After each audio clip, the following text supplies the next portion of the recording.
یاد رکھیں اصل کرشماتی نظام تشخیص طب 3 لیولز اور ان کے آگے 9 ذیلی درجات پر مشتمل ہے اور آخر میں کرشماتی طبی فارماکوپیا بھی ہے۔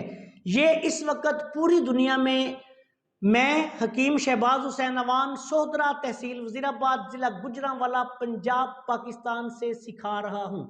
سوشل میڈیا پر کرشماتی نظام تشخیص طب کا نام استعمال کر کے جعلی نقشے پیش کر کے جتنے دعوے دار ہیں فراڈی، جھوٹے اور نوسر باز ہیں، ان سے محتاط رہیں اور ان کو فیس کی مد میں کوئی رقم ادا نہ کریں۔ بسم اللہ الرحمن الرحیم۔ پیارے بھائی اور بہنوں، السلام علیکم ورحمۃ اللہ وبرکاتہ۔ امید ہے کہ آپ سب خیریت سے ہوں گے۔ میں ہوں آپ کا میزبان حکیم شہباز حسین اوان اور آپ اس وقت دیکھ رہے ہیں Hakeem Shahbaz herbal TV on YouTube.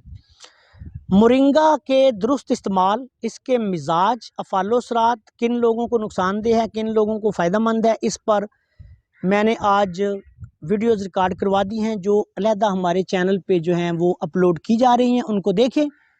Moringa کو استعمال کرنے کے دوران ایک خصوصی ہدایت جو آپ کو کرنے جا رہا ہوں اس پہ آپ نے عمل کرنا ہے۔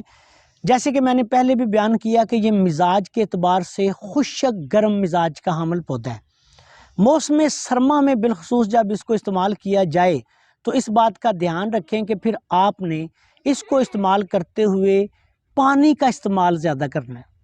موسم سرما میں چونکہ ویسے ہی ہم پانی نہیں پیتے، اکثر لوگ پانی نہیں پیتے، خشکی سردی پہلے زیادہ ہوتی ہے، اس کے بعد جب یہ خشکی بہت زیادہ بڑھائے گا، ساتھ حرارت بھی پیدا کرے گا، تو پھر فائدہ کے بجائے نقصان شروع ہو جائے گا اور مختلف ایسے مسائل پیدا ہوں گے جو انسان کے لیے پریشان کن ہوں گے۔ تو ایسی صورت میں لازمی طور پر 2 باتوں کا دھیان رکھیں۔ نمبر 1 کہ اس کی مقدار آپ نے زیادہ استعمال نہیں کرنی، 1 چمچ جو ہے وہ کافی ہے، روزانہ جو شاندہ بنا کے ٹھنڈا کر کے پئیں۔ دوسری بات یاد رکھیں کہ جب بھی آپ نے اس کو استعمال کرنا ہے تو پھر پانی کا استعمال زیادہ کریں، روزانہ زیادہ سے زیادہ پانی پئیں اور اپنے مزاج کے مطابق غذا اور جو بھی آپ مشروبات وغیرہ ہیں وہ بھی استعمال کریں۔ اس کے مزاج پہ، نقصان پہ، فوائد پہ علیحدہ ویڈیوز اسی چینل پر ریکارڈ کروا دی گئی ہیں، ان کو ملاحظہ فرمائیں۔ السلام علیکم ورحمۃ اللہ وبرکاتہ۔